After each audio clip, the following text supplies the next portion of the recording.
नमस्कार मित्रांनो, मी आदित्य गरकर भगीरथच्या चॅनलवर मी तुमचं स्वागत करतो। सगळ्यात पहिल्यांदा आज आपण इथे का आलो आहोत हे समजून घेऊया आणि त्यानंतर आपण एक रूपरेषा बघूयात की आपण ह्या व्हिडिओच्या माध्यमातून काय सांगण्याचा प्रयत्न करतोय किंवा काय नक्की आपल्याला तुमच्यापर्यंत पोहोचवायचं आहे।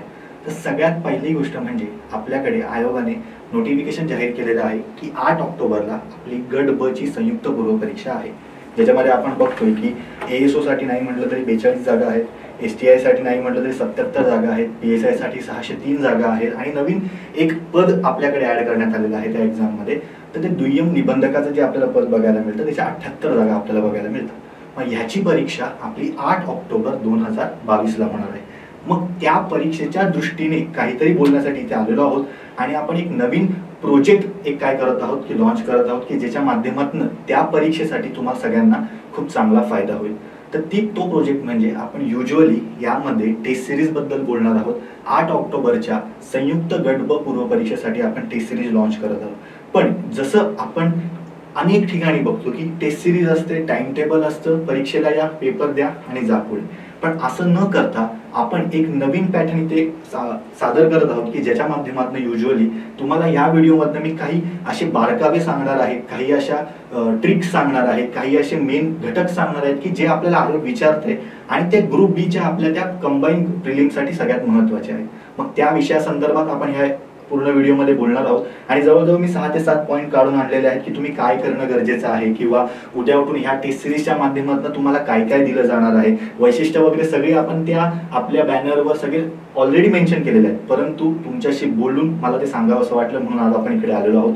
तर सगळ्यात पहिले बघा की आपण विचार करूया की आपली ग्रुप बी ची एक्झाम आहे आणि सगळ्यात पहिल्यांदा मला एक गोष्ट क्लिअर करावीशी वाटते की बाजारामध्ये ना खूप अशा मिसअंडरस्टँडिंग्स आहेत किंवा बाजारामध्ये खूप अशा निगेटिव्ह गोष्टी आहेत की जेणेकरून एक प्रकारे कुठे ना कुठेतरी आपल्या सबकॉन्शियस माइंडवर त्याचा सगळ्यात जास्त परिणाम होतो। तर त्या गोष्टी आधी मला वाटते की तुमच्या मनातनं दूर कराव्यात। तर ती सगळ्यात पहिली आणि महत्त्वाची गोष्ट म्हणजे काय की एक गोष्ट प्रकर्षाने सांगितली जाते की कट ऑफ वाढते, तुमचा अभ्यास वाढवा।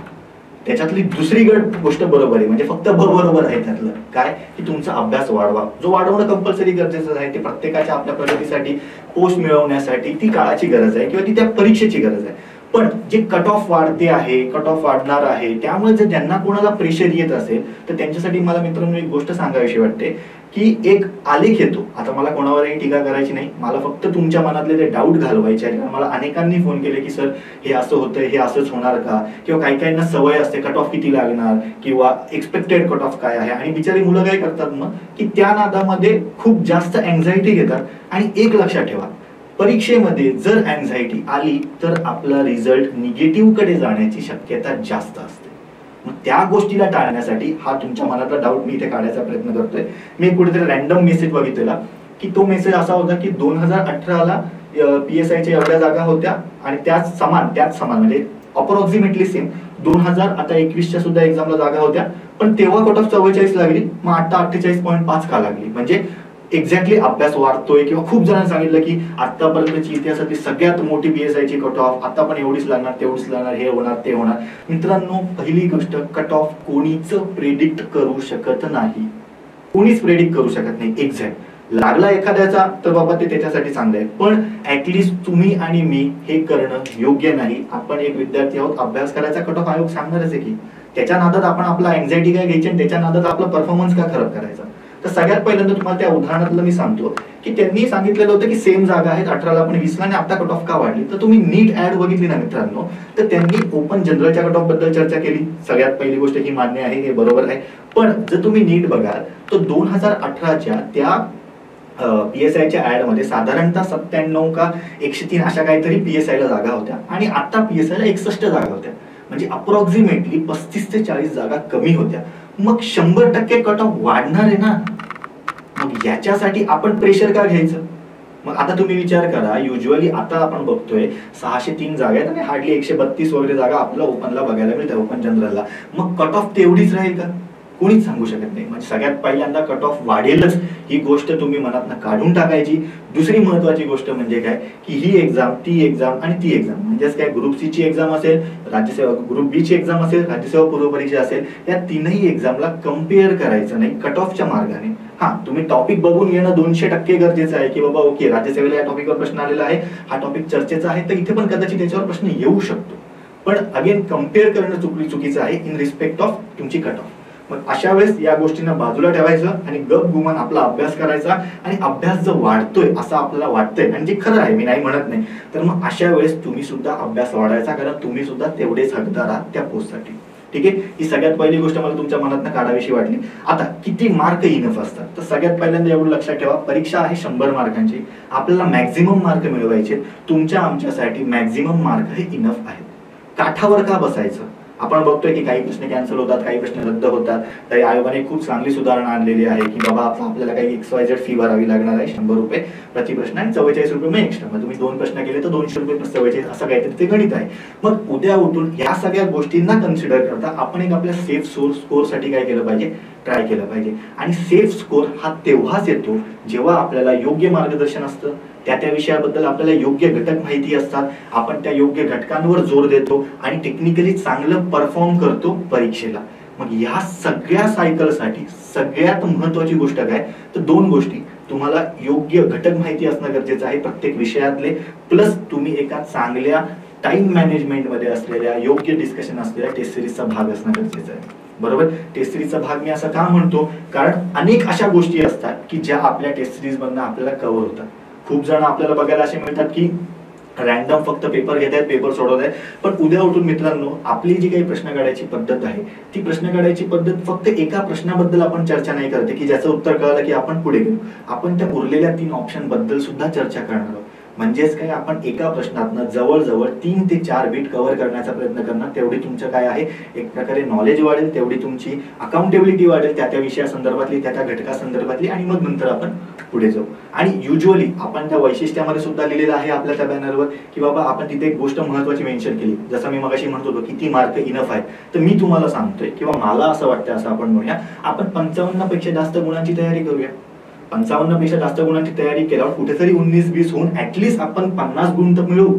सेकंड आन्सर की नाही, कळतंय? मग अशा गोष्टी टार्गेट करण्यासाठी आपल्या समोर एक सेट टार्गेट असलं पाहिजे. आपण त्या टार्गेटकडे लक्ष दिलं पाहिजे आणि सबकॉन्शियस माइंडला सांगितलं पाहिजे की मला 55 गुण मिळवायचे. तुम्ही एक काम करा, तुम्ही रोज फक्त एकदा दोनदा किंवा जेव्हा तुम्ही विचार करत असाल तुमच्या प्लॅनिंग बद्दल, अभ्यासाबद्दल, तेव्हा फक्त एवढं म्हणा की मला 55 पेक्षा जास्त गुण मिळवायचे.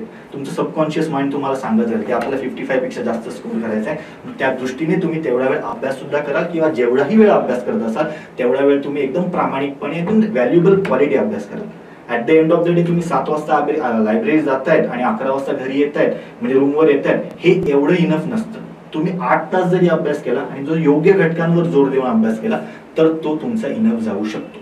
कळतंय? मग तेवढं सुद्धा महत्वाची आहे. आता मग हे 55 गुण मिळवायचे कसे? आता तुम्हाला मी एक बेसिक गोष्ट सांगतो की आपण युजली बघितलेलं असतं की आपल्याकडे कंबाईन मध्ये 7 विषय आहेत, बरोबर?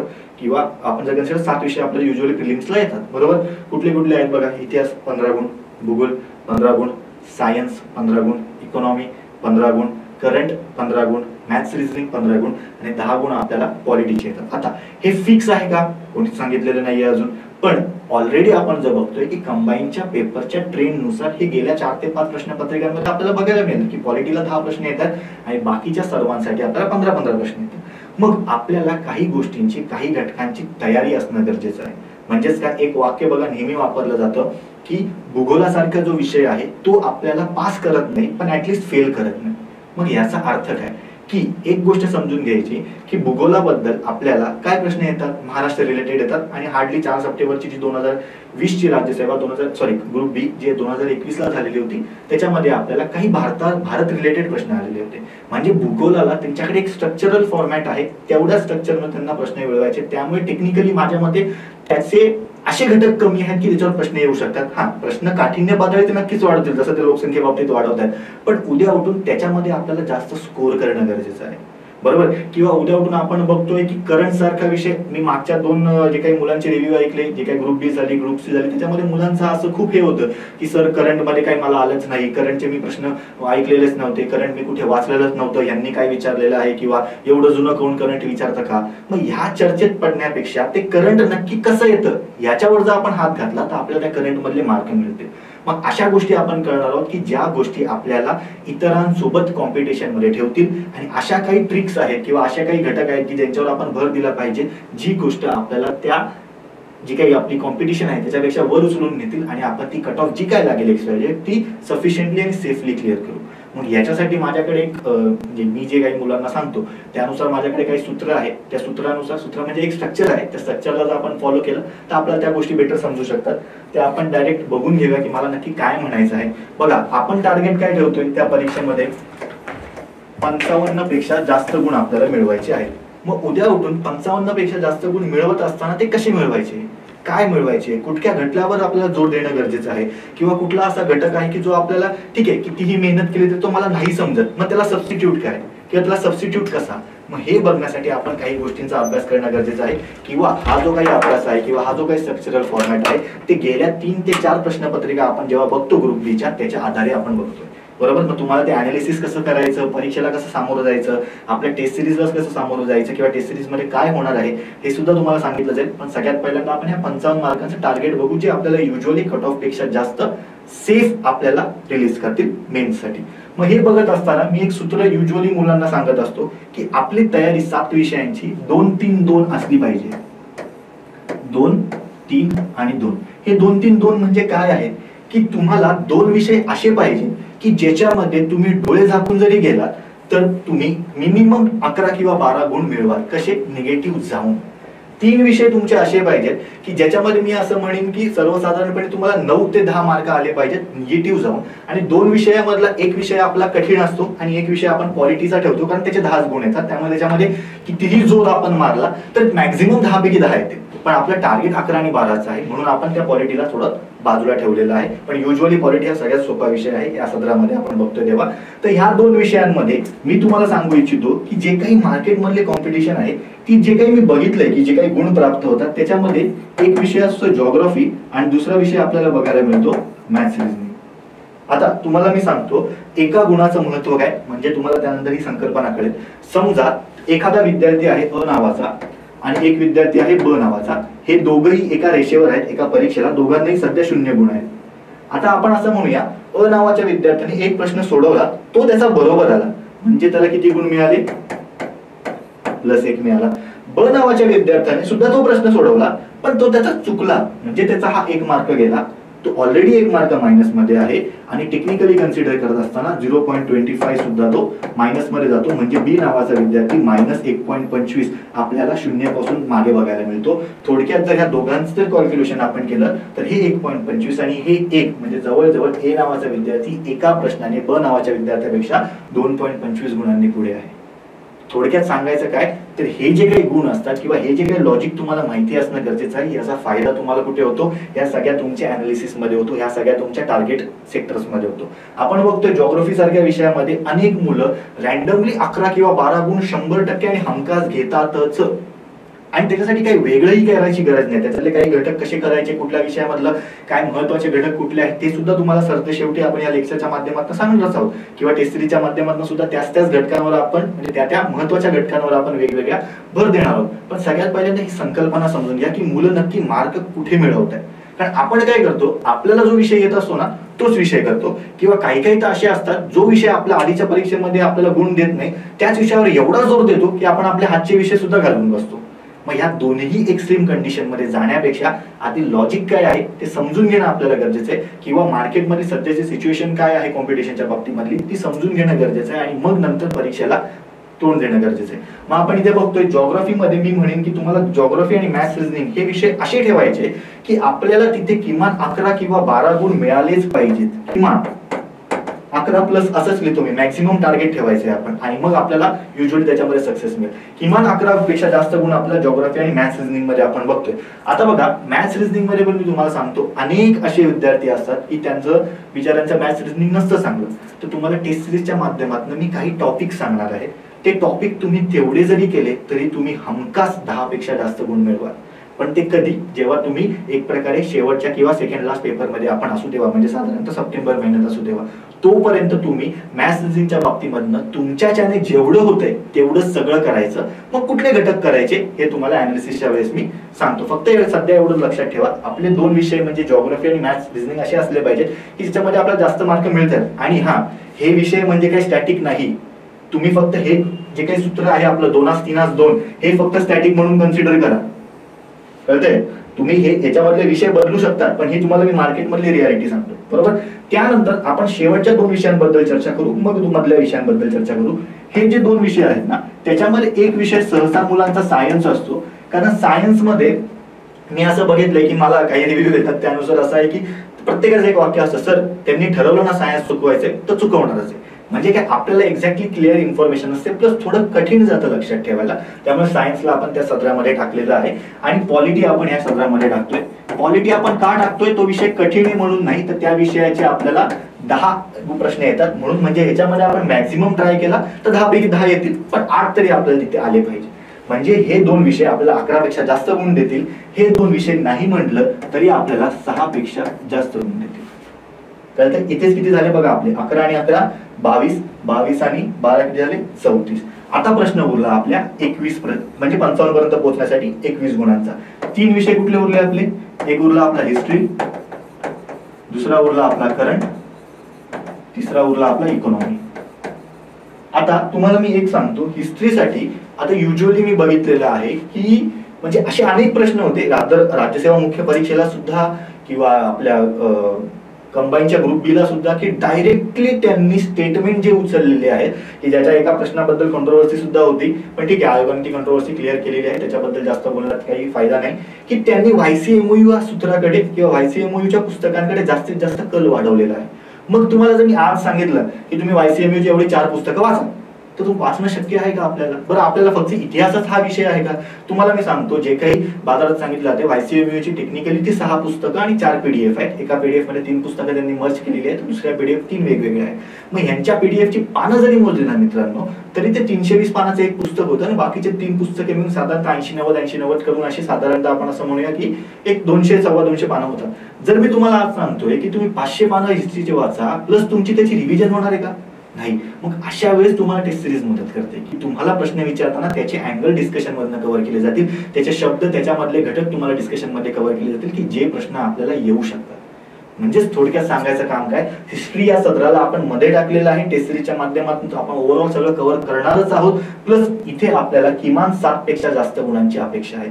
7-21 करा या 3ही विषयांमध्ये, जास्तच. करंट मध्ये आपल्याला नाही म्हटलं तरी 8-9 मार्क येतात. इकॉनॉमी मध्ये आपण बघितलेलं आहे की इकॉनॉमीला आपल्याला बेसिक 4-5 घटक असतात. म्हणजे काय, दारिद्र्य असतं, बेरोजगारी असतं, आर्थिक उत्पन्न असतं, त्यानंतर आपण म्हणूया असं सार्वजनिक वित्त असतं, त्यानंतर चलनवाढ असते, RBI असतं, सेज वगैरे म्हणजे इन्फ्रास्ट्रक्चर वगैरे याच्यावर प्रश्न येतो, पंचवार्षिक योजना आणि LPG.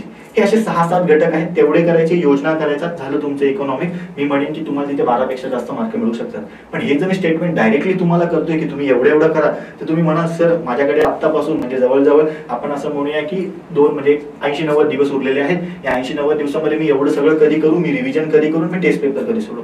म्हणून ते तुमचं सगळ्या गोष्टी कव्हर करण्याचं काम हे आपल्या टेस्ट सिरीजचं असणार आहे. आपल्या टेस्ट सिरीजच्या माध्यमातून आपण ह्या सगळ्या गोष्टींना जे जे काही पॉईंट तुमचे बेसिक कव्हर करून झालेले आहेत ते सोडून जे काही व्हॅल्यू ऍडिशनचे पॉईंट आहेत ते आपण इकडनं कव्हर करणार आहोत. म्हणजेच काय, पुन्हा एकदा सांगतो, हे असं स्ट्रक्चर असणं मला अपेक्षित आहे. तुम्ही याच्यामध्ये बदल करू शकता. एखादा सायन्स बॅकग्राऊंडचा असेल तो म्हणेल की सर हमखास मी सायन्समध्ये 11 पेक्षा जास्त मिळवतो. पण जर तो सायन्स बॅकग्राऊंडचा असेल तर कदाचित त्याचं इकॉनॉमी वीक असू शकतं. इकॉनॉमी तिथे टाका, सायन्स इकडे टाका, मॅथ्स रिझनिंग इकडे टाका. हे विषय तुम्ही कसेही शफल करा, ते काही महत्वाचं नाहीये. पण एक गोष्ट लक्षात ठेवा, हे विषय मी तुम्हाला मार्केटमधली सध्याची सिच्युएशन सांगितली जी माझ्या अभ्यासानुसार आहे. आणि युजुअली हे 2-3-2 हे टार्गेट तुमच्याकडे असलं पाहिजे की 2 विषय तुम्हाला 11 पेक्षा जास्त गुण देतील, तुमचे तिथेच झाले 22. 3 विषय तुम्हाला 7 पेक्षा जास्त गुण देतील, इथेच तुमचे झाले 21, 22 आणि 21 43. आणि 2 विषय तुमचे असे पाहिजे तुम्हाला 6 पेक्षा जास्त गुण देतील. म्हणजेच किती झाले तुमचे, एक प्रकारे 43 आणि 12 55. हे निगेटिव्ह जाऊ नये. नाही तर तुम्ही 100 प्रश्न सोडवाल, 55 बरोबर आणाल, मग गेले तुमचे 11 निगेटिव्ह. कारण ते 11 नाही जास्त, सॉरी 55 बरोबर आला, 45 चुकले, गेले 11.25 निगेटिव्ह आणि तुमचा स्कोर आला 43.75 आणि प्लस सेकंड आन्सर केले, अजून 1-2 कॅन्सल होते, म्हणजे तुम्ही 41 आणि 42 असं नाहीये, हे निगेटिव्ह जाऊन आलेला स्कोर आहे. मग तुम्हाला इथे 11 पेक्षा जास्त बरोबर आणायचे, तुमचे 2 आणि 3 चुकले पाहिजे, म्हणूनच तो विषय आपण 2 पेक्षा जास्त मध्ये म्हणजे पहिल्या घटकामध्ये टाकला ना, जो तुमची हमखास मार्क देणारा विषय आहे. नाहीतर तुमचा हमखास मार्क देणारा विषय आणि कमी मार्क देणारा विषय एकसारखा असेल तर मग झालं, विषय संपला. असं न करता हे सेट टार्गेट तुमच्या समोर असलं पाहिजे, 2-3-2 या तत्वावर तुम्ही चाललं पाहिजे असं मला वाटतं. आणि एक महत्वाची गोष्ट म्हणजे काय की हे करण्यासाठी आपल्याला एवढे गुण मिळवण्यासाठी सगळं वाचणं गरजेचं कधीच नसतं. आपण काय करतो, आपण पुस्तकं संपवतो, आपण सिलेबसकडे बघतच नाही. आपण सिलेबसकडे बघणं गरजेचं आहे, मागच्या प्रश्नपत्रिकांकडे बघणं गरजेचं आहे. मग जेव्हा आपलं हे सेट टार्गेट ठरतं की आपल्याला किती 55 पेक्षा जास्त गुण मिळवायचे आहेत, एवढे आपलं टार्गेट असणं गरजेचं आहे, एवढे विषय मी असे विभागणं गरजेचं आहे. त्यानंतर दुसरा टप्पा येतो आपला अनालिसिसचा. मग अनालिसिस म्हणजे काय, आता अनेकांना सवय असते कुठलं तरी एखादं पुस्तक घेतात ते, मी काय त्याला नाकारत नाही, मी त्या पुस्तकांनाही नाकारत नाही, विथ ड्यू रिस्पेक्ट मी असं सांगतो की मला ती पद्धत थोडी वेगळी वाटते. अनालिसिस म्हणजे काय, विश्लेषण. आणि विश्लेषण हे तेव्हाच चांगलं असतं जेव्हा ते तुम्ही स्वतः करतात. आणि विश्लेषण याचा अर्थ अजिबात असा होत नाही की प्रश्न वाचायचा, ऑप्शन वाचायचे आणि उत्तर वाचायचं, ह्याला विश्लेषण नाही म्हणत. हे एक प्रकारे तुम्ही कंटेंट वाचताय असंच कन्सिडर केलं जातं. विश्लेषण म्हणजे काय, तर सगळ्यात पहिल्यांदा विश्लेषण हे कसं असावं, अनालिसिस हे सेल्फ असावं. सेल्फ अनालिसिस सगळ्यात महत्वाचं आहे. जर तुम्ही एखादा प्रश्न स्वतःच्या नजरेने स्वतःच्या डोळ्याखालनं काढलेला असेल, त्या प्रश्नासाठी स्वतः डोकं लावलेलं असेल, तर तो तुमचा घटक हा आयुष्यभर लक्षात राहतो. तुम्ही स्पर्धा परीक्षा क्षेत्रातनं तुम्ही पोस्ट मिळून रिटायर जरी झालात तरी तुम्हाला ही गोष्ट लक्षात राहील की बाबा हे मी केलेलं आहे, हे माझ्या लक्षात आहे. मग अनालिसिस सगळ्यात पहिल्यांदा लक्षात घ्या, सेल्फ अनालिसिस असावं. दुसरा महत्वाचा घटक अनालिसिस कशाचं असावं, तर PYQचं. कुठले PYQ, तर सगळ्यात पहिल्यांदा मी असं म्हणेन की राज्यसेवा आपल्याकडे पूर्व परीक्षा आहे, त्यानंतर ग्रुप बी ची पूर्व परीक्षा, ग्रुप सी ची पूर्व परीक्षा आहे. या तीनही प्रश्नपत्रिकांचं आपल्याकडे अनालिसिस असावं, सेल्फ अनालिसिस असावं. आणि प्रत्येकाला आपण बघतोय 100 प्रश्न आहेत. या 100 प्रश्नांची गेल्या 3 वर्षाच्या प्रश्नपत्रिका आपल्याकडे सेल्फ अनालिसिस म्हणजे 300 900 प्रश्नांचं आपलं सेल्फ अनालिसिस असणं गरजेचं आहे. उगाच रॅन्डमली 2013चा पेपर काढून बसू नका की बाबा नाही हे असं येतंय, किंवा उगाच तुम्हाला एक सांगितलं जातं की 2013-14चे प्रश्न आता रिपीट होत आहेत. अरे मित्रांनो, तो बेसिक घटक आहे, तो रिपीट होणारच. कळतंय? सांगायचं तात्पर्य काय की आपल्याला या बेसिक तत्वांनी जाणं गरजेचं आहे. एवढ्या गोष्टींचं आपल्याला अनालिसिस असणं गरजेचं आहे. म्हणजेच काय, राज्यसेवा असेल तर 2019, 2020, 2021 ची राज्यसेवा, त्यानंतर ग्रुप बी असेल तर 2019, 2020, 2021 ची ग्रुप बी, ग्रुप सी असेल तर 19, 20, 21 या तीनही वर्षांचे म्हणजे असे 900 प्रश्न आपले सेल्फ अनालिसिस करून घेणं गरजेचं आहे. मग सेल्फ अनालिसिस कसं करायचं, आता हा तिसरा प्रश्न येतो. आपण काय करतो, आपण उलट करतो. आपण अनालिसिस करायला जातो आणि मग प्रश्न शोधतो, अरे एवढं बाकी, तेवढं बाकी, तेवढं बाकी, हे करायचं, ते करायचं, हा पेपर बघायचा, तो पेपर बघायचा. पण असं नाही आहे. सगळ्यात पहिल्यांदा अनालिसिस सेल्फ असलं पाहिजे. कशाचं असलं पाहिजे, कुठलं असलं पाहिजे, या तत्वांनी आपण जाणं गरजेचं आहे. आणि मग त्यानंतर अनालिसिस कसं करायचं हे तुम्हाला मी सांगतो. एक गोष्ट म्हणजे काय, 2 पानं घ्यायची. सगळ्यात पहिल्यांदा एक पेपर घ्यायचा आणि पेपर जर तुमच्याकडे झेरॉक्स फॉर्मॅट मध्ये असेल तर उत्तम, झेरॉक्स फॉर्मॅट मध्ये नसेल तर ठीक आहे, आपण गोष्टी करू शकतो. मी काय असं म्हणणारच नाही की कंपल्सरी झेरॉक्स काढूनच या, पण असलेल्या बेटर. आणि अनेकांकडे आज युजली झेरॉक्स असतात, तर मी असं म्हणेन की 2 पानं घ्यायची, बरोबर. एक पान करायचं, त्याच्यामध्ये चार्ट बनवायचा सरळ. इथं लिहायचं राज्यसेवा, किंवा इथं लिहायचं ग्रुप बी, किंवा इथं लिहायचं ग्रुप सी. ठीक आहे. इथे लिहायचं 2019, 2020 आणि 2021, बरोबर. आता इथे तुम्ही काय करणार आहात, नंबरिंग करणार आहात प्रश्नांची. किती प्रश्न आले, काय प्रश्न आले, स्वतःच नाही तर तुम्हाला एक चार्ट आजकाल मार्केटमध्ये फिरतोय ठिकठिकाणी की ह्या प्रश्नावर, ह्या घटकावर हाच प्रश्न आला. अर्ध्याच्यावर लोक कन्फ्युज असतात, लोकसंख्या कुठे टाकायची, भूगोलात केली, इकॉनॉमीमध्ये. कळते? हे सुद्धा घटक कसे आहेत आपण डिस्कशन मध्ये बोलणारच आहोत. पण अनालिसिस कसं करायचं, एक गोष्ट लक्षात घ्या की समजा हा तुमचा पेपर आहे, आपण असं म्हणूया इथे मराठीमध्ये इन्फॉर्मेशन असते, इथे इंग्लिशमध्ये प्रश्न असतो. हा पहिला प्रश्न झाला. हा दुसरा प्रश्न मराठीमध्ये, इंग्लिशमध्ये. त्यानंतर हा तिसरा प्रश्न तुमचा मराठीमध्ये आणि इंग्लिशमध्ये. तर एक पहिली गोष्ट लक्षात घ्या, अनालिसिस म्हणजे तुम्हाला कुठल्या टॉपिकवर प्रश्न येत आहेत आणि ते कसे येतात हे कळणं गरजेचं आहे.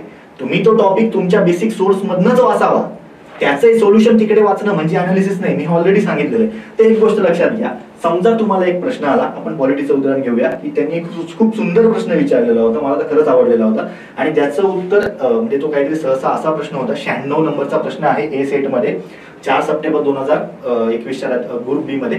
तर त्याच्यात त्यांनी विचारलेलं होतं की प्रशासनावर कंट्रोल करण्यासाठी खालीलपैकी कुठल्या तत्वाचा वापर केला जातो, असा म्हणजे या आधारे किंवा या संलग्न एक प्रश्न होता.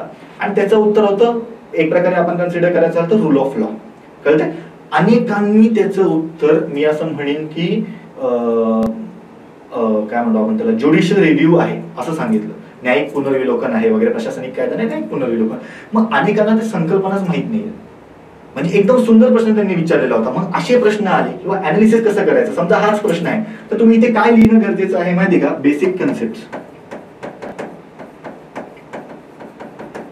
पुढचा प्रश्न जर तुम्ही नीट चेक केलं तर 2019 असेल, 20 असेल, 21 असेल, आपल्याला ग्रुप बी असेल, ग्रुप सी असेल, प्रत्येक वेळेस आयोगाने ऍडव्होकेट जनरलवर प्रश्न विचारलेला आहे, राज्याचा महाधिवक्ता. समजा त्याच्यावर प्रश्न असेल तर तुम्ही ते लिहिणं गरजेचं आहे, ऍडव्होकेट जनरल. मराठीमध्ये महाधिवक्ता लिहिणं गरजेचं आहे. समजा एखादा प्रश्न त्यांनी विचारलेला होता की खालीलपैकी घटना समितीच्या या समितीचे अध्यक्ष कोण होते, म्हणजेच काय एक प्रकारे वर्किंग ऑफ कॉन्स्टिट्युएंट असेंब्ली किंवा घटना समिती, असं लिहिणं गरजेचं आहे. समजा हाच पेपर तुमचा भूगोलाचा असेल, आपल्याला सिंधू नदीवर करार आलेला होता, सरळ इथे लिहिणं गरजेचं आहे महत्वाच्या नद्या.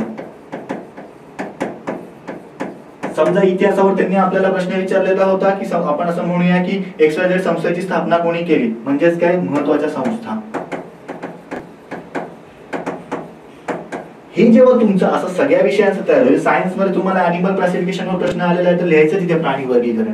म्हणजे प्रत्येक घटक तुम्ही इथे लिहिणं गरजेचं आहे. करंट मध्ये समजा आता करंटचा कसं करायचं, खूप जणांना प्रश्न असतो, तिथे लिहायचं. अवॉर्डवर प्रश्न आलेला अवॉर्ड, योजनेवर प्रश्न आलाय गव्हर्नमेंटल स्कीम्स. हे जेव्हा तुम्ही स्वतः लिहाल, हे मित्रांनो एक पेपर ह्या पद्धतीने बघायला 100 मार्कांचा, 100 गुणांचा, 100 प्रश्नांचा पेपर एक बघायला हार्डली तुम्हाला 25 ते 30 मिनिटं लागतील. आपल्याला काय करायचंय, प्रश्नपत्रिका घ्यायची आहे, तो प्रश्न वाचायचा आहे, प्रश्नाच्या बाजूला लिहायचंय तो कुठल्या घटकावर प्रश्न आलाय. सरळ सरळ आहे. समजा राष्ट्रपती इलेक्शनवर प्रश्न आहे, तिथे लिहा राष्ट्रपती. इलेक्शन लिहू नका. मग तुम्ही काय करा, तुम्हाला वाटतं फक्त इलेक्शनवर प्रश्न येतो काय, राष्ट्रपती लिहायचं, मग त्याच्याशी रिलेटेड सगळं वाचून काढायचं. हे झाल्यावर अशी प्रत्येकाची रचना झाल्यानंतर ह्या पानाकडे यायचं. आणि मी असं म्हणेन की याच्यासाठी काय तुम्हाला पानांची गरज नाहीये, तुम्ही त्या प्रश्नपत्रिकांवर झेरॉक्स असेल तर त्याच्यावर तुम्ही डाव्या साईडला लिहू शकता, या पद्धतीने ते बेटर ऑप्शन जाईल. मग तुम्ही फक्त बघणं गरजेचं आहे की ओके राष्ट्रपती सदरावर 2019 ला एक प्रश्न आहे, 2020 ला एक प्रश्न आहे, 2021 ला एक प्रश्न आहे, टोटल 3 प्रश्न झाले. कळते? आता रिसेंटली राष्ट्रपती इलेक्शन सुद्धा आहेत. आता आठवा 2017 जेव्हा राष्ट्रपती इलेक्शन झालेले होते तेव्हा आपल्याला त्याच्या राज्यसेवा किंवा त्याच्या ग्रुप बी वर राष्ट्रपती आणि उपराष्ट्रपती पदाचे प्रश्न विचारलेले होते. म्हणजे काय, तो करंटचा सुद्धा मुद्दा आहे. समजा तुम्ही मॅथ्स रिझनिंग कडे जाताय, तुम्हाला बघायला मिळते की बाबा आपल्याला वेगवेगळे म्हणजे निष्कर्ष, अनुमान, गृहीतक, म्हणजे ज्यांच्यामध्ये एक प्रकारे स्टेटमेंट आहे, म्हणजे स्टेटमेंट बेस्ड क्वेश्चनवर 2 ते 3 प्रश्न येतात एका परीक्षेला.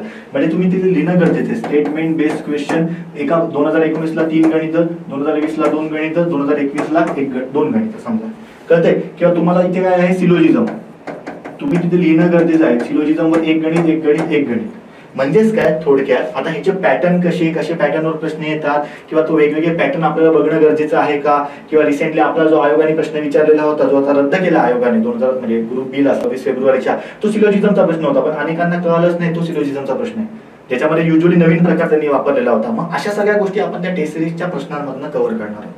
बरोबर? पण सांगायचं तात्पर्य काय, अनालिसिस तुमचं असं असणं गरजेचं आहे. याचा फायदा तुम्हाला कसा होतो की ज्यावेळेस तुम्ही अभ्यासाला बसताय त्यावेळेस जेव्हा तुम्ही राष्ट्रपती वाचत असाल ना, तुमच्या सबकॉन्शियस माइंडने तुम्हाला सांगितले राष्ट्रपतीवर प्रश्न येतोय, राष्ट्रपतीच्या या घटकावर प्रश्न येतोय, मग हा घटक आणि बाकीच्या त्यासारख्या घटकांवर प्रश्न येऊ शकतो.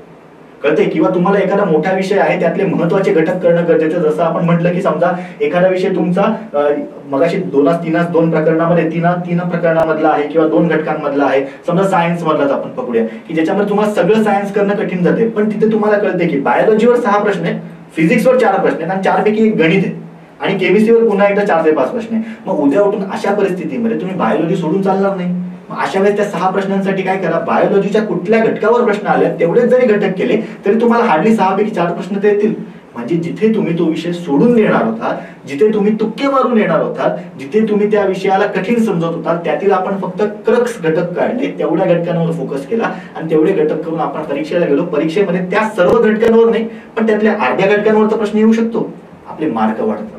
म्हणून हे तुमचं सेल्फ अनालिसिस या पद्धतीने असणं गरजेचं आहे असं मी म्हणेन. प्रामुख्याने मी पुन्हा एकदा सांगतो की सेल्फ अनालिसिस म्हणजे कधीच प्रश्न, त्याचं उत्तर आणि त्याचं सोल्युशन वाचणं नाही, कळते. तो एक भाग झाला, पण तुम्ही हे स्वतःचे अनालिसिस करणं गरजेचं आहे. आणि 9 प्रश्नपत्रिका मित्रांनो, 9 प्रश्नपत्रिका तुम्हाला ह्या पद्धतीने नेण्यासाठी दिवसाचे अर्धा तास एक प्रश्नपत्रिकेला दिला तरी सफिशियंट आहे. आजपासून 9 दिवस जर हे केलं, त्याच्याशी रिलेटेड जर तुम्ही घटक वाचत बसला तर तुम्हाला नक्कीच फायदा होईल. आणि अनेक घटक असे असतात की ते रिपीट होतात. हेच बघा ना, सिलोजिझमवर प्रत्येक वर्षी एक प्रश्न आहे, कळतंय, किंवा दिशांवर वगैरे, किंवा डायरेक्शन सेन्सवर, किंवा आपण असं म्हणूया की नफा तोटावर प्रत्येक वेळेस एक प्रश्न आहे. मग सगळं मॅथ्स करण्यापेक्षा किंवा सगळं रिझनिंग करण्यापेक्षा जर ते कठीण जात असेल तर तेवढे आपण घटक बघायचे. जे घटक कुठले हे सुद्धा आपण त्या टेस्टरीच्या डिस्कशनच्या बाबतीमध्ये बघून घेणार आहोत. मग तेव्हा आपण ते कन्सिडर करणार, पण तोपर्यंत आपल्याला जेवढी मेहनत करता येईल तेवढी आपण करायची. आणि त्या मेहनतीचं पहिलं पाऊल जे असतं हे विश्लेषण आपल्याला बघायला मिळेल. हे विश्लेषण तुम्ही प्रत्येकाने ह्या पद्धतीने करावं असं मला वाटतं, म्हणून मी आज तुमच्या समोर हे सांगायला आलेलो आहे. आता हे झालं तुमचा विश्लेषणाचा भाग. विश्लेषणाचा भाग झाल्यानंतर सगळ्यात महत्वाची गोष्ट असते बुक लिस्ट. एक गोष्ट लक्षात ठेवायची, बुक लिस्ट ही प्रत्येकाची युजली 99.99% सेम आहे. काही काही गोष्टींसाठी आपल्याला ती बुक लिस्ट थोडी बदलावी लागते किंवा त्याच्यामध्ये ऍड ऑन्स करावे लागतात. त्यामुळे आजपासून मी तुम्हाला एवढं एक सांगतो की कुठलंही पुस्तक नव्याने वाचू नका. कुठला महत्वाचा घटक असेल, म्हणजे समजा आपण उदाहरण घेऊया, एक विषयाबद्दल बोलूया. समजा इतिहास आपण बघतोय, इतिहासामध्ये आपण युजली 3-4 पुस्तकं वाचलेलीच असतात, बेसिक जे काही आहेत ती. पण एक महत्वाची गोष्ट म्हणजे काय, सगळ्या विषयांचे स्टेट बोर्ड तुमची वाचून झालीच पाहिजे, नो डाऊट, त्याला काही पर्याय नाहीये. स्टेट बोर्ड मधलं आहे तसं येतं. म्हणजे मी तुम्हाला सांगतो की 6वीच्या सायन्सच्या स्टेट बोर्डमध्ये हार्डली पहिलाच चॅप्टर आहे की ज्याच्यामध्ये वातावरणा वगैरे बद्दल चर्चा आहे. आणि त्यांनी एक चार्ट दिलाय, एक असे पाय डायग्राम दिलेली आहे. त्याच्यामध्ये हवेतले महत्वाचे घटक सांगितले, म्हणजे नायट्रोजन एवढे टक्के, ऑक्सिजन तेवढे टक्के, आणि त्याच्यामध्ये त्या हवेतल्या वायूंचा फायदा कुठे कुठे होतो हे त्यांनी विचारलेले. 6 ते 7 त्यांनी तिथे ते उपयोग सांगितलेले आहेत. आणि तुम्हाला मी 100% सांगतो मित्रांनो, जाऊन बघा, तेवढ्या एका चॅप्टरवर 4 प्रश्न आलेले आहेत वेगवेगळ्या एक्झामला. आता ते 6वीचं पुस्तक आहे, आपण तेच नाही वाचलं तर फायदा काय? मग आपण तिथे कन्फ्युज होतो, अरे हेलियमचा नक्कीच फायदा असेल का, निऑनचा फायदा असेल का, क्रिप्टॉनचा फायदा असेल का, कार्बन डायऑक्साइडच असेल, कळतंय. मग याच्यासाठी आपण ते महत्वाचे घटक जे आहेत स्टेट बोर्ड प्रत्येकाने वाचून घेणं गरजेचं आहे. त्यानंतर मी तुम्हाला सांगेन की नव्याने कोणतंही वाचू नका, 200% गॅरंटीने मी सांगतो. कारण तुमच्याकडे जे सोर्स आहेत ते त्या नवीन सोर्सच्या एक प्रकारे कन्सिडर करायचं झालं तर 90% किंवा 99.99% सेमच आहेत. मग त्या एका प्रश्नासाठी तुम्ही नवीन मेहनत कराल का? कळतंय. त्यापेक्षा जे केलंय ते व्यवस्थित करायचं. मग सोर्सेसच्या बाबतीमध्ये बघत असताना नव्याने कुठलंही ऍड नाही करायचं. जे काही ऍड ऑन्स आहे किंवा जे काही मला महत्वाचे घटक वाचतात ते तुम्हाला मी इकडे डिस्कशन मध्ये सांगणारच आहे. प्लस तुम्हाला मी हेही सांगितलेलं आहे, तुम्ही जर ती नीट वैशिष्ट्य बघितली आपल्या ऍड मधली तर तिथे मी मेन्शन केले काही तक्ते, काही टेबल्स, काही चार्ट्स, हे तुम्हाला इकडनं पुरवले जाणार आहेत किंवा हे तुम्हाला इकडनं दिले जाणार आहेत की जे तुमच्या परीक्षेच्या दृष्टीने महत्वाचे. म्हणजेच काय, समजा तुम्हाला एखादा नवीन घटक वाचावा लागतोय तर मी तुम्हाला काय सांगतोय, नका वाचू. मग त्याच्याऐवजी त्या घटकाचा क्रक्स काढून मी तुम्हाला ऑलरेडी आयता देतोय, तुम्ही तेवढं वाचलं तरी सफिशियंट आहे. प्रश्न आला तर हाय चान्सेस आहेत की त्याच्यावरच येते. हे घटक आपल्या सगळ्यात पहिल्यांदा महत्वाचे आहेत. हे घटक आपल्याला लक्षात घेणं गरजेचे की आपल्याला काय करायचंय, कसं करायचंय. अनालिसिस केलेलं आहे, पुस्तकांबद्दल बोललेलं आहे, तेवढेच वाचायचे, काही त्याला हे नाहीये दुसरं ऑप्शन. शाळेची पुस्तकं फक्त एकदा वाचून घ्या 6वी ते 12वी पर्यंतची, आणि खास करून थोडं एक स्वतःच सत्सद विवेक बुद्धी वापरायची. म्हणजे समजा इतिहासाबद्दल बोलतोय आपण तर 6वीच्या इतिहासामध्ये आपल्या एन्शियंट बद्दल चर्चा आहे, 7वीच्या इतिहासामध्ये आपल्याला मिडिवल बद्दल चर्चा आहे, 8वीच्या इतिहासामध्ये आपल्याला मॉडर्न बद्दल चर्चा आहे, 9वीच्या इतिहासाबद्दल आपल्याला इंडिया आफ्टर इंडिपेंडन्स बद्दल चर्चा आहे, 10वीच्या इतिहासाबद्दल आपल्याला आर्ट अँड कल्चर बद्दल चर्चा आहे. मग आपल्याला कंबाईनला काय येतं, एन्शियंट मिडिवल येतं का? नाही. मग त्याची पुस्तकं नका ना वाचू, कळते. मग सत्सद विवेक बुद्धी वापरायची आणि जो घटक आपल्या सिलेबस मध्ये आहे तो आपण पद्धतीने फॉलो करायचा. पण ते तेव्हाच कळेल जेव्हा आपण अनालिसिस केलेलं असणार आहे तेव्हा. बाकीचे ऍड ऑन तुम्हाला मी इकडनं देईल, आपण तो मुद्दा सुद्धा प्रामुख्याने मेन्शन केलेला आहे. बरोबर. आताच सर सांगत होते, कोळंबे सर, एक विद्यार्थी आलेला होता सरांकडे की सर आकडेवारीमध्ये थोडं मला हे वाटतं. तेव्हा ते सर म्हटले की अरे लोकसंख्येची आकडेवारी टेक्निकली आपण बघतोय की 2दा 3दा येते. डिव्हिजन 1, डिव्हिजन 2, सगळ्यात पहिल्यांदा जी प्राथमिक येते ती इंटरिम आकडेवारी असते. मग उद्या उठून तुम्हाला अनेक पुस्तकं असे बघायला मिळतील की ज्यांच्यामध्ये ती अपडेटेड नाहीये. ती आपल्या पुस्तकांमध्ये अपडेटेड आहे. मग अशा व्हॅल्युएबल आणि एकदम जेन्युइन सोर्सचाच फॉलो करायचं. त्याच्यामधले जे काही ॲड ऑन्स असतील ते तुम्हाला अगेन मी पाठवून देणार आहे किंवा अगेन मी तुमच्या समोर ते मांडणार आहे. प्लस हा एक मुद्दा झाला आपल्या बुक सोर्सचा. त्यानंतर महत्वाची गोष्ट म्हणजे कुठली मला वाटते की आपण त्याच्याबद्दल चर्चा करणं गरजेचं आहे की समजा आपण असं म्हणूया की टाइम मॅनेजमेंट बद्दल काय, किंवा असे अनेक विद्यार्थी असतात की सर माझा पेपर कम्प्लीट होत नाही, सर मला वाचूनच होत नाही, सर मी त्या प्रश्नांपर्यंत पोहोचलोच नव्हतो, सर मी तिथपर्यंत गेलोच नाही. किंवा काही काही जण तुम्हाला पेपर सोडवताना सांगतात की सगळ्यात पहिल्यांदा असा घटक बघा की जो तुम्हाला सोपा जातो. आता तुम्हाला घटक आवडत असेल समजा पॉलिटी आणि त्याचे प्रश्न असतील 91 ते 100, मग पहिले तुमची 1-2 मिनिटं ते घटक शोधण्यातच जातील. अशा वेळेस काय करायचं किंवा टाइम मॅनेजमेंट कसं असावं किंवा एक बेसिक आयोगाच्या प्रश्नपत्रिकांकडे बघण्याचा आपला कल कसा असावा, मग ह्या गोष्टींबद्दल चर्चा करत असताना मला तुम्हाला 2 ते 3 गोष्टी सांगाव्याशा वाटतात. की आपले टार्गेट काय मित्रांनो, हार्ड अँड फास्ट 55+, कितीपैकी 100 पैकी, म्हणजे सगळेच आपल्याला इम्पॉर्टंट आहे. कोणी आपल्यासाठी दुजा नाही, कोणीही आपल्याला कमी नाही, सगळेच विषय आपल्याला तेवढेच इम्पॉर्टंट आहेत आपला जो विषय येतोय त्याच्यापेक्षा किंवा आपला जो विषय येतोय त्याप्रमाणे. मग अशासाठी म्हणूनच आपण सांगितलेलं आहे 2-3-2चं सूत्र. ह्या सूत्राला फॉलो करायचं. तुमचा एक डाऊट क्लिअर झाला. मग अशा वेळेस म्हणजेच काय, सगळेच्या सगळे प्रश्न सोडवायचे. म्हणजे मी म्हणत नाही की 100च जाऊन अटेम्प्ट करा, ते प्रत्येकाचा त्या वेळेसचा त्या पेपरचा कॉल असणार आहे. त्याच्याबद्दल ट्रिक कशा किंवा काय गोष्टी आहेत त्या मी तुम्हाला त्या एक्सप्लेनेशन मध्ये सांगणार आहे. पण सगळ्यात पहिल्यांदा मला तुम्हाला सांगावं असं वाटते की या गोष्टी तुम्ही फॉलो करायच्या आहेत की काय, सगळेच पेपर आपल्याला किंवा सगळेच प्रश्न त्या पेपर मधले आपल्याला महत्वाचे आहेत. दुसरा मला घटक सांगावा असं वाटतो की टाइम मॅनेजमेंटचा. टाइम मॅनेजमेंट ही कंपल्सरी तुमच्या पेपर सॉल्व्हिंग वर डिपेंड असते. दुसरा कुठलाच घटक तुम्हाला टाइम मॅनेजमेंट शिकवू शकत नाही जोपर्यंत तुम्ही कागद पेन घेऊन तो 1 तास लावून तो पेपर सोडवतायत की नाही. आणि मग याच्यासाठी किती गोष्टी गरजेच्या आहेत की किमान तुम्ही 4 ते 5 पेपर सोडवणं गरजेचं आहे. म्हणूनच आपण जास्तही नाही कमीही नाही या टेस्ट सिरीजच्या माध्यमातून 6 पेपर तुमच्या समोर आणतोय. 6 पेपर तुमच्या समोर आपण प्रॉपर मांडतोय, ज्याची रचना, ज्याची OMR ही प्रॉपर असणार आहे. जसं आयोगाला जसा फील येतो की आपलं OMR दिली जाते, मग आपण तिकडे XYZ गोष्टी आपल्या भरतो. अनेकांना सांगतो तुम्हाला पेपर झाल्यावर रिझल्टला म्हणजे जेव्हा लागते कट ऑफ तेव्हा एक तरी अशी चर्चा असते आणि लोक अशी भूषण सारखी ती गोष्ट सांगतात की हो मी हे चुकलेलो भरायला पण माझं नाव आलं. आता मित्राची त्या चूक झालेली असेल, मी त्याला अजिबात डिनाय नाही करत, पण अगेन एक चांगला अधिकारी जेव्हा असतो तेव्हा तो टेक्निकली सगळ्या गोष्टी नीट भरतो आणि ह्या गोष्टी आपल्याला आपल्या दिलेल्या आहेत त्या भरायच्या असतात. या सगळ्या गोष्टींचा फॉलो होण्यासाठी आपण टेक्निकली काय केलेलं आहे की एक प्रकारे समजा आपण ती OMR शीट तुम्हाला प्रोव्हाइड करतो. माझ्या स्वतःच्या मित्राचं, एक माझा खूप चांगला मित्र आहे, ह्या कंबाईनला त्याने सेट कोडच लिहिलेला नव्हता. नशिबाने पेपर चेक झाला. म्हणजे मी याच्या त्याच्यावर नाही बोलत, मी माझ्या जे काही जवळचे मित्र आहेत त्यांच्याबद्दलच मी सांगतो. तर ह्या गोष्टी तुमच्याकडे होऊ नयेत म्हणून या सगळ्या गोष्टी सुद्धा आपण प्रोव्हाइड करणार. OMR वगैरे दिली जाणार, तिथे तुम्हाला गोळे वगैरे करायचे आहेत. प्लस टाइम मॅनेजमेंट मध्ये ते गोळे करणं सुद्धा महत्वाचं असतं. नाही तुम्हाला अख्खा पेपर सोडवला आणि गोळेच नाही केलं तर काय. म्हणजे मला आठवतं असे अनेक विद्यार्थी असतात की जे पेपर आधी पूर्ण पेपरवर सोडवतात आणि त्यानंतर गोळे करायला जातात आणि मग बेल वाजते आणि हे 44वा 45वा प्रश्न गोल करत असतात. नंतर एकदम पॅनिक होतात आणि पॅनिक झाल्यावर काय करतात, इकडचा गोळा तिकडे, तिकडचा गोळा इकडे, 2 प्रश्न गोळेच नाही झाले, 3 प्रश्न चुकीचेच गोळे झाले, एका याच्यावर डबलच गोळा झाला. ह्याच्याने तुम्हाला एन्झायटी येते. प्लस पहिली गोष्ट तुमचा रिझल्ट निगेटिव्ह जातो कारण डबल गोळा झालेला प्रश्न, चुकीचा गोळा झालेला प्रश्न हा चुकीचा कन्सिडर केला जातो, म्हणजे तुमचे हातचे मार्क सुद्धा जातात. टाइम मॅनेजमेंट मधली ही सुद्धा गोष्ट आपण या गोष्टी आपण कव्हर करणार आहोत OMRच्या माध्यमातून किंवा या सगळ्या गोष्टी आपल्याला दिल्या जाणार आहेत पेपर सोडवताना. त्यानंतर हे ऑफलाईनच आहे. ऑब्व्हियसली ऑनलाईनच्या विद्यार्थ्यांना आपण असं म्हणूया की ते स्वतः म्हणजे मी असं सांगेन सरांना रिक्वेस्ट करेन की ती एक OMR अवेलेबल करून द्यावी, नंतर मग तुम्ही झेरॉक्स सोडून ते तिथे सोडवू शकता. त्यानंतर दुसरी महत्वाची गोष्ट मला अजून एक सांगावीशी वाटते ह्या पेपरच्या बाबतीमध्ये की पॅनिक आपण होतो त्या टाइम मॅनेजमेंटमध्ये त्या गोष्टीमध्ये. तर पॅनिक अजिबात व्हायचं नाही. पॅनिक आपण 2च गोष्टींमुळे होतो, जेव्हा आपला टाइम मॅनेजमेंट होत नाही, जेव्हा एन्झायटी येते. एन्झायटीचं कारण मी सगळ्यात पहिल्यांदाच नमूद केलं, बिनधास्त लढायचं, काही लोडच घ्यायचा नाही. आपल्याला पेपर दिलेले आहेत, 100 प्रश्न आपल्या समोर आहेत, एक एक प्रश्न ऍट ए टाइम बघायचा, 1 क्वेश्चन ऍट ए टाइम या पद्धतीने तो प्रश्न सोडवायचा. एक प्रश्न झाला, संपला विषय, पुढच्याकडे या, दुसरा झाला, तिसरा झाला, बेल वाजली, वाजू द्या, तुम्ही तुमचं काम नीट करा. म्हणून याच्यासाठी सुद्धा तुम्हाला पेपर सोडवणं गरजेचं आहे. तुम्हाला त्या झोन मध्ये जाणं गरजेचं आहे की माझं 1 तासात किती कव्हर होते. त्यानंतर अगेन जसं मी सांगितलं सगळे प्रश्न इम्पॉर्टंट आहेत, त्यामुळे मी तुम्हाला असं सजेस्ट करेन की उगाच मला आवडता घटक कुठला हा शोधायला जाऊ नका.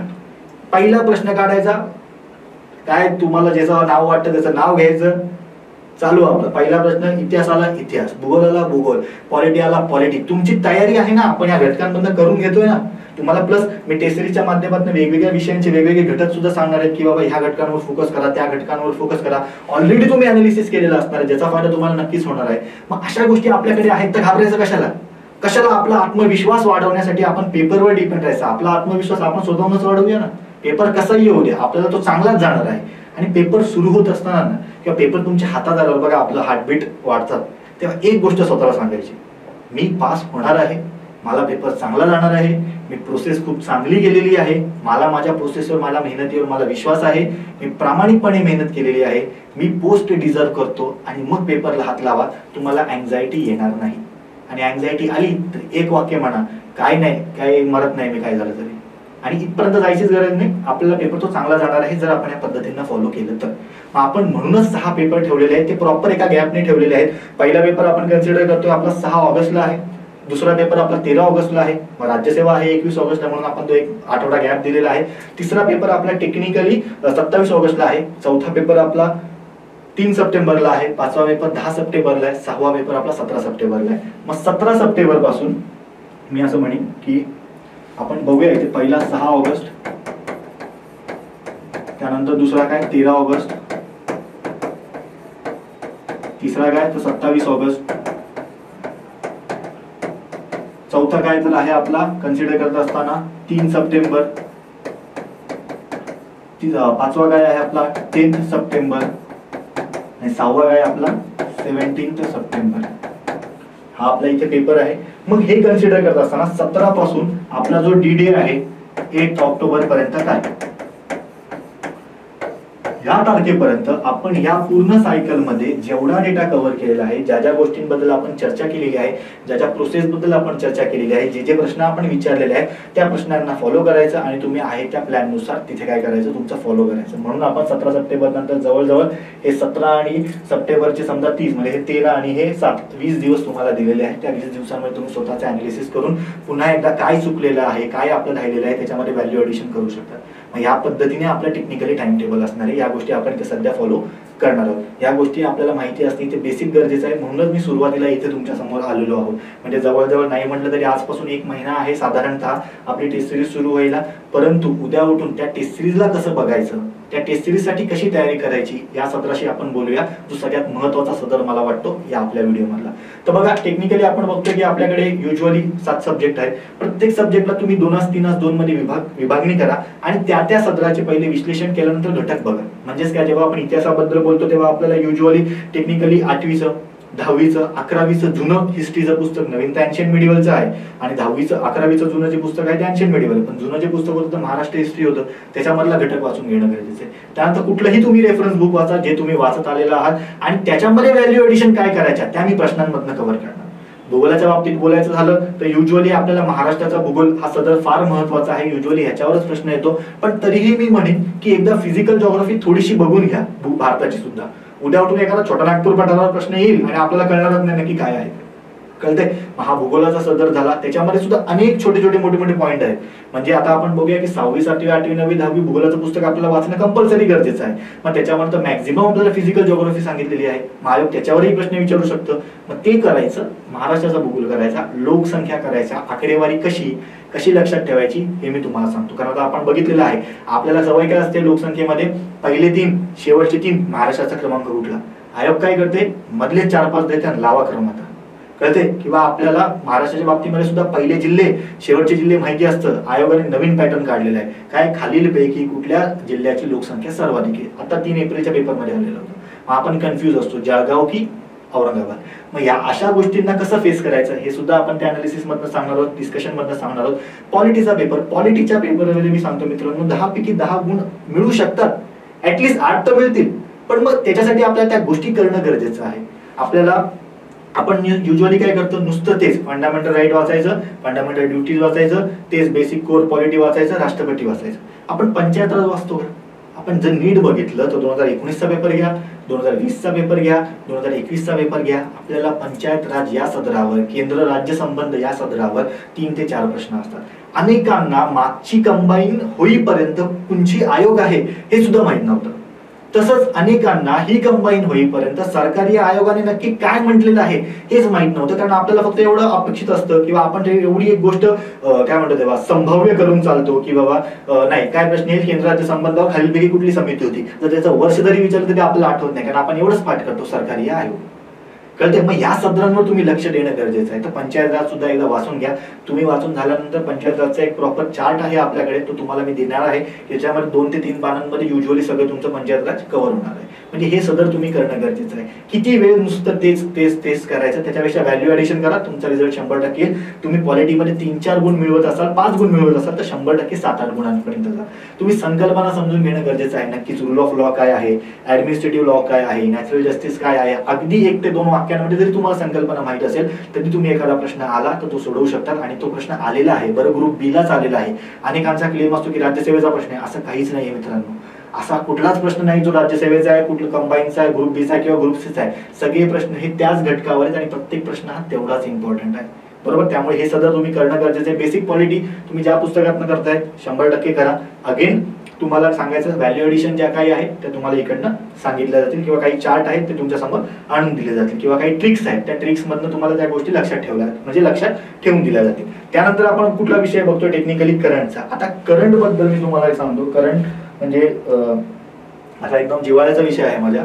तर करंट खूप जणांचा असा क्लेम असतो, एवढं जुनं काय विचारतात, एवढी विचारायची काय गरज आहे. आता तुम्हाला मी सांगतो, एक ओबीसी आयोगामध्ये किंवा ओबीसी प्रवर्गामध्ये ज्या काही उपजाती आहेत त्यांचं वर्गीकरण करण्यासाठी जी रोहिणी यांच्या अध्यक्षतेखाली एक समिती स्थापन झाली होती 2017ला. त्याच्यावर जर प्रश्न आला तर तुम्ही असं म्हणूच शकत नाही हा 17चा प्रश्न हा आता काय विचारतोय, कारण ह्या समितीला मागच्या वर्षी कार्यकाळ वाढवलेला होता 31 जानेवारी 2022 पर्यंत. म्हणजेच काय ते विचारतायत, तर उगाच त्यांना जज करण्यापेक्षा आपण करंट रिलेटेड काय आहे ते करणं गरजेचं आहे. जर आपण 8 ऑक्टोबर बद्दल चर्चा करत आहोत तर करंट कुठलं करायचं, तर एक वर्ष लक्षात घ्या की 1.5 वर्षांचं करंट आपल्याला करायचं आहे. 1.5 वर्ष म्हणजे काय, मी म्हणेन की 1 जानेवारी 2021 ते समजा 31 जुलै 2022 पर्यंतच तुम्ही करंट करणं गरजेचं आहे, कंपल्सरी. तुम्ही कुठलं प्रकाशनाचं पुस्तक वाचताय ते वाचू शकतात, काहीही त्याला ऑप्शन म्हणजे त्याला मी काही नाकारत नाही. तुम्हाला जे आवडतंय ते पुस्तक वाचा, मी अजिबात म्हणणार नाही. पण ऍटलीस्ट तुम्ही 2 ते 3 पुस्तकं वाचणं गरजेचे आहे. 2 ते 3 वेगवेगळी पुस्तकं नाही, त्याच प्रकाशनाची 2 ते 3 पुस्तकं असतात. म्हणजे 2021चा डेटा असलेलं 2022चं इयर ग्रुप आहे, आणि त्याच प्रकाशनची साधारणतः जुलै महिन्यापर्यंत छोटी छोटी पुस्तकं जी आपण म्हणतो एडिशन्स त्यांच्या, ते एक साधारणतः 2 ते 3 एडिशन्स आलेले असतील. मग तुम्ही हे वाचून घेणं गरजेचं आहे. प्लस आपला पेपर कन्सिडर करत असताना विचारलेलं आहे सरांना, ज्याला आपल्याला परवानगी मिळालेली आहे, आपण ते करणार आहोत, आपल्या सगळ्यांसाठी ते फायदेशीर आहे. तर ते म्हणजे काय, आपण सर्वसाधारणपणे समजा राज्यसेवा असेल 21 ऑगस्टला किंवा आपली ग्रुप बी ची एक्झाम असेल 8 ऑक्टोबरला, तर त्याच्या आधी जे काही करंट येऊ शकतं, मी अजिबात त्याला संभाव्य म्हणणार नाही, कारण संभाव्य म्हणजे आयोगाला गेस करणं ही सगळ्यात चुकीची गोष्ट आहे. अजिबात आयोगाला प्रेडिक्ट करायचं नाही, ते आपल्यापेक्षा हुशार आहेत नक्कीच. त्यामुळे प्रेडिक्ट करण्यापेक्षा आपण सर्व विषयाची किंवा सर्व गोष्टींची तयारी करायची. मग या अनुषंगाने आपण साधारणतः एक लाईव्ह लेक्चरच ठेवणार आहोत प्रत्येक परीक्षेच्या साधारणतः 8 ते 10 दिवस आधी, की ज्याच्यामध्ये जे जे काही करंट झालं 1 ते 1.5 वर्षांमध्ये, म्हणजे समजा जो काही कालावधी मी मेन्शन करून तुम्हाला सांगतोय त्या कालावधीमधलं करंट सुद्धा तुम्हाला सर्व सांगितलं जाणार आहे, जे महत्वाचं वाटतं ते. कारण आपण युजली बघतो की एक इयर बुक समजा 450-450 पानांचं आहे, मग सगळंच वाचणार का आपण, बरं सगळ्याच बिट्स महत्वाच्या असतात का, त्यापेक्षा अति महत्वाच्या ज्या आहेत त्या आपण वाचून काढूया, कदाचित त्याच्यावर प्रश्न येऊ शकतो. या अँगलने आपण इकडे बघून घेणं गरजेचं आहे. तर तुमचा प्रश्न असेल करंटला काय करायचं, एवढं तुम्ही करंट वाचलं सफिशियंट आहे, एवढं करंट तुम्हाला या तत्वांमध्ये येऊन बसेल. आणि तुम्हाला प्रश्न फ्रेम करत असताना काही पीआयबीच्या फॅक्ट्स आहेत, काही इकडच्या तिकडच्या गोष्टी आहेत, किंवा काही चर्चेतल्या किंवा काही युपीएससी ओरिएंटेड गोष्टी आहेत, त्या तुम्हाला मी ऑलरेडी त्या प्रश्नांच्या माध्यमातून कव्हर करणार आहोत आपल्या टेस्ट सिरीजमध्ये. त्यानंतर पुढच्या विषयाबद्दल जर आपण चर्चा करायची झाली, कुठल्या इतिहास झाला आपला, जॉग्राफी झालं, पॉलिटी झालं, करंट झालं, त्यानंतर आपण म्हणूया मॅथ्स रिझनिंग. मॅथ्स रिझनिंग तर तुम्हाला सांगितलेले आहेत आपले, जसे आपण 6 पेपर बघतोय तर 15-90 हे 90 प्रश्न आपल्याला वेगवेगळ्या टॉपिकवर आपण कव्हर करणार आहोत. त्यामधले कुठले घटक, उपघटक, सब टॉपिक्स हे आपण तुम्हाला सांगणार. तेवढे टॉपिक जरी केले तरी तेवढे इनफ आहेत. परंतु तोपर्यंत मित्रांनो कृपया तुम्हाला जेवढं जमतंय तेवढं तुम्ही मॅथ्स रिझनिंगची प्रॅक्टिस करणं गरजेचं आहे, शिकून घेणं गरजेचं आहे. आणि एक गोष्ट लक्षात ठेवा, मॅथ्स रिझनिंगच्या बाबतीमध्ये अनेक जण करतात, परंतु ती गोष्ट चुकीची आहे आणि ती इतर विषयांना सुद्धा लागते. चुकूनही सिरीज मारून येऊ नका. अनेक लोक तुम्हाला वेटरन जे असतात आपल्या फील्डमधले ते सांगतात की तुमचे 5 प्रश्न बाकी असतील, तो समोरचा पेपर घ्यायला आला डायरेक्ट सिरीज मारा. काहीही गरज नाही आहे. 5च्या 5 चुकू शकतात. नशीबच फळफळलं तर 5 पैकी 4-3 बरोबर येतील. पण रिस्क घेण्यापेक्षा टाइम मॅनेजमेंट तो आपण ऑलरेडी करतो, त्यामुळे अशी वेळ येऊ देऊ नका की तुम्हाला येणारच नाहीयेत. आणि काही गोष्टी आहेत, काही रूल्स आहेत, काही स्वतःला लिमिटेशन्स आहेत ते तुम्हाला मी डिस्कशन मध्ये सांगणार. म्हणजे 30 सेकंड रूल आहे. समजा एक उदाहरणार्थ सांगतो तुम्हाला कशी ट्रिक आहे ती, की नंबर सिरीज येते आपल्याला. युजली एखादी तरी नंबर सिरीज प्रत्येक पेपर मध्ये येते. नंबर सिरीज असते, एखादा डायग्रामचा प्रश्न असतो, त्या डायग्राम कडे किंवा त्या नंबर सिरीज कडे 30 सेकंड रूल वापरायचा. म्हणजे काय 30 सेकंड रूल काय आहे, 30 सेकंदात मला कळालं याच्यामध्ये काय लॉजिक वापरलेलं आहे तरच तिच्याकडे बघायचा किंवा एक्स्ट्रा वेळ घालवायचा. नाही कळालं तर सरळ सोडायचं, पुढच्या प्रश्नाकडे जायचं. असे 30 सेकंड रूल आहेत. काही गोष्टींसाठी आपल्याला ऑप्शन मधनं प्रश्नांकडे यावं लागणार आहे. या सगळ्या गोष्टी तुम्हाला त्या डिस्कशन मधल्या सांगितल्या जाणार आहेत. तुम्हाला काही टॉपिक सुद्धा सांगणार आहे, मी पुन्हा सांगतो. परंतु तोपर्यंत तुम्ही स्वतः तुम्हाला जेवढं जमते तेवढं मॅथ्स रिझनिंग करणं गरजेचं आहे. त्यानंतर आपला विषय कुठला उरला, सायन्सचा. सायन्सला 6वी 7वी 8वी 9वी 10वी याची शाळेची पुस्तकं करायची. आणि त्यानंतर तुम्ही बाजारातलं कुठलंही पुस्तक वाचत असाल तरीही ते चालणार आहे. ऑलमोस्ट जसं मी तुम्हाला सांगितलं सगळी पुस्तकं ऑलमोस्ट सेम आहे. आता न्यूटननी एका पुस्तकासाठी वेगळं सांगितलं आणि दुसऱ्या पुस्तकासाठी वेगळं सांगितलं असं होत नाही. त्या सगळ्या पुस्तकांमध्ये सेम डेटा मिळणार आहे, फक्त मांडणी वेगवेगळी असणार. तर तुम्हाला जी मांडणी सुटेबल असते किंवा तुम्हाला जी मांडणी सुटेबल आणि एक प्रकारे सोपी वाटते त्या मांडणीला फॉलो करायचं, ते पुस्तक वाचायचं आणि पुढे जायचं. परंतु 6वी 7वी 8वी 9वी 10वी हे वाचून घेणं गरजेचं आहे. 6वी 7वीची पुस्तकं मित्रांनो हार्डली दिवसभरात संपतात, एका दिवसात. एकदम छोटी छोटी लहान मुलांना सांगितले अशा भाषेमध्ये, त्यामुळे ती पटकन होऊन जातात. पण ती सगळ्यात महत्वाची पुस्तक आहेत. आपण युजली 8वी 9वी 10वी वाचतो, 6वी 7वी वाचलं तरी 6वी 7वी वाचणं सुद्धा गरजेचं आहे. आणि महत्वाची गोष्ट म्हणजे काय, काही जण आपल्याला सांगतात की आपल्याला 11वीचं बायोलॉजीचं पुस्तक वाचणं गरजेचं आहे. आता त्या 11वीचं बायोलॉजीचं पुस्तक एकदा फक्त जाऊन बघून घ्या, ते किती पानांचं आहे. काही जण त्याच्यातले सांगतात की सगळं पुस्तक नाही वाचायचं, एवढेच घटक वाचायचे. पण मी म्हणेन याच्यावर प्रश्न येतात किती, 1-2. प्लस मी तुम्हाला सांगितलं काय आहे, सायन्स विषय आपला कुठे पाहिजे, म्हणजे मला असं वाटतं तुम्ही कुठेही घेऊ शकता, तो इकडे पाहिजे. किती, 6 प्रश्न. मग 6 प्रश्न जर आपल्याला मिळवायचे आहेत तर 6 प्रश्न आपल्याला आपल्या बेसिक पुस्तकांमधून सुद्धा कळणारच आहेत ना. असं होणारच नाही ना की 15च्या 15 पुस्तकात प्रश्न त्याच ठिकाणी असतील बायोलॉजीचे, किंवा म्हणजे लॉजिकली असूही शकतात, आयोगाला कोणीच प्रेडिक्ट करू शकत नाही. पण सहसा असं होणार नाही ना की सगळे प्रश्न 11वीच्याच पुस्तकातून निघाले. त्यामुळे बेसिक आपण करायचं, त्याच्या पुढे जेवढे येतील तेवढे आपलेच. मग त्यामुळे असं काही वेगळं वाचायला जाऊ नका. जसं मी तुम्हाला ऑलरेडी सांगितलं की नवीन काही ऍड करायचं नाही आहे. 11वीचं बायोलॉजीचं पुस्तक जरी नाही वाचलं तरी ते तुम्हाला चालणार आहे. इकॉनॉमी बद्दल तर आपण बोललोच आहोत. काय आहे ते इकॉनॉमीमध्ये बेसिक 4-5 गोष्टी करायच्या. कुठल्या, दारिद्र्य वाचायचं. दारिद्र्य असतं कशामुळे असतं, बेरोजगारीमुळे. बेरोजगारी बेरोजगारी आणि दारिद्र्यावरनं काय कळतं आपल्याला, देशाचं उत्पन्न कळतं. देशाचं उत्पन्न सावरण्यासाठी आपल्याला काय करावं लागतं, सार्वजनिक वित्त आणावं लागतं. सार्वजनिक वित्त कमी जास्त झालं तर काय होते, चलनवाढ होते. मग ह्या सगळ्या गोष्टींचा अभ्यास आपण कसा करतो, तर एक प्रकारे पंचवार्षिक योजनांमधनं करतो. आणि पंचवार्षिक योजनांचं पुढचं रूप एक प्रकारे काय आहे, किंवा त्याच्यामध्ये एक प्रकारे ऍडव्हान्स काय आहे, तर बाबा आपल्या LPG सुधारणा आणि नीती आयोग एवढे 5 ते 6 घटक करायचे. आणि त्यानंतर तुम्हाला मी काही योजना करायला सांगणार, त्या योजना करायच्या. बरं, मी त्या योजनांची नावं तुम्हाला सांगणार, कोणीच प्रेडिक्ट करू शकत नाही.